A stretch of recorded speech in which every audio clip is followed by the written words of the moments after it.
running a gym is not for the faint of heart. And in today's video, I'm gonna give you one of my favorite, newest, and maybe strangest phrases to make you feel better about riding that wacky entrepreneurial roller coaster. My name is Mark Fisher from businessforunicorns.com, and I recently came upon a phrase in an old-timey audio program I was listening to. I was listening to an old-timey audio program. So fun pro life hack here. I was in Mexico for the Unicorn Society was doing a retreat at an all-inclusive on the Riviera Maya. And it was a beautiful place because I go somewhere tropical at least a few times a year. And something I really love to do, particularly when I'm at the old all-inclusive, is I will download some old-timey personal development. And in this particular trip, I downloaded a audio program, I think it was called the Leading Winners Program or something like that, from Jim Rohn, who, very smart guy. He was the teacher of Tony Robbins, and admittedly, a lot of it is dated. I think there's things in there that, not all of it's gonna resonate with a modern day listener, but I thought the book overall had a lot of great things, and he had one phrase that I was really taken with, and the phrase was, discipline your disappointment. And I thought to myself, wow, what a good phrase.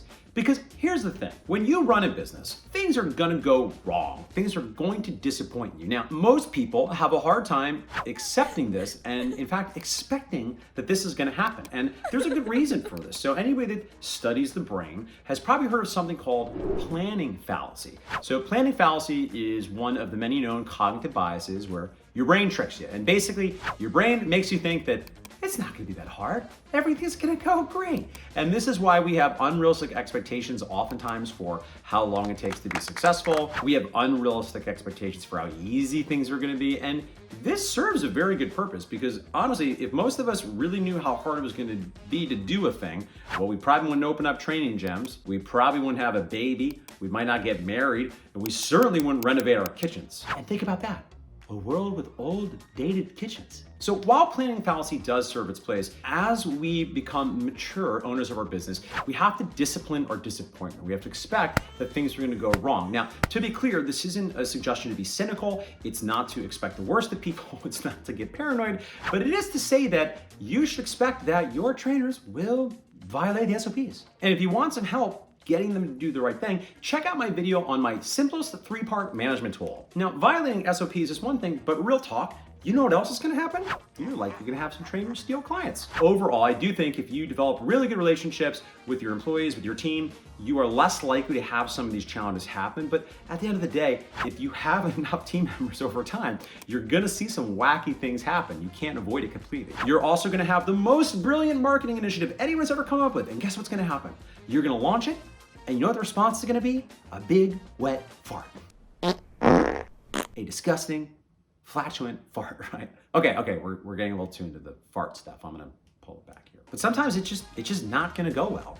Relate to that, sometimes you're gonna do your quarterly planning or year planning, and you've got very specific revenue goals, and you've really done all the numbers, and you know exactly the net growth that's gonna require to get there, and you're gonna go at it with your best effort and a lot of enthusiasm with your whole team, and it's not gonna work. And this might not be on the way you've even executed or your team, it might just be maybe the market has changed or things about your neighborhood have changed. This is just what it means to run a business. You must discipline your disappointment. Again, I'm not trying to be dark. I am trying to say things are going to go wrong. You're gonna have clients disappoint you and say hateful things, or at the very least, ask for a lot of exceptions. And by the way, if you want help creating an SOP to help you and your team balance great customer service with being a human, check out my video on how to handle client exceptions. And while you're down there, you may as well hit that subscribe button. I mean, you're down there anyway. You're looking for the link in the description box. Just go give a little meow, meow, meow. So yes, my friends, you must discipline your disappointment. Now, here's the thing. I'm not saying that they're not gonna bother you. By all means, like most entrepreneurs, I do think there's value in studying stoicism. I think it's important that we take responsibility and understand that our internal states, our inner life, our reactions to external events are at least partially in our locus of control. And in fact, this particular framing, this particular philosophy allows you I think, to more effectively handle the slings and arrows of running your business, because you're not on some level childishly expecting that everything's going to go perfectly, because it's just not going to. And I'm certainly not saying that you should temper your goals. I am saying that if you're in this game long enough, if you get dealt a lot of hands, the numbers are some of those hands are just not going to go your way. But ultimately, think about it this way. Here's a final thought for you. Doesn't it make it more interesting to have challenges? Doesn't that provide you an opportunity to grow based on the adversity and based on the things you run into? I'm not saying, this isn't to say we should fetishize it or we should try to create challenges or blow up our business, because Lord knows certainly people do that sometimes too.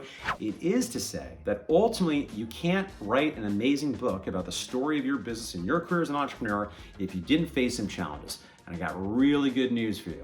Challenges are coming. And now, when they happen, you can just remind yourself of this YouTube video you watched with your friend Mark, and you will discipline your disappointment. You will not let it knock you out to sea where you lose a day or even a week being massively upset. You will give yourself a moment, you'll take a deep breath, and then you will realize that you don't mind this because you know this is part of what you paid for. And if you want a business without problems, it's only gonna happen if you no longer have a business. And I don't know about you, but I really love having a business. I hope you love having a business too. All right, friends, short video today, but I did just want to share this psychological framework with you, this philosophy, if you will, because I believe that it's going to reduce your suffering. It's going to give you more creative energy, and you'll make better choices faster with more output, which is going to help your training gym thrive and be successful and impact your communities. As always, thank you so much for watching. I will catch you soon with another video where I will share more actionable tips, psychological frameworks, and philosophy.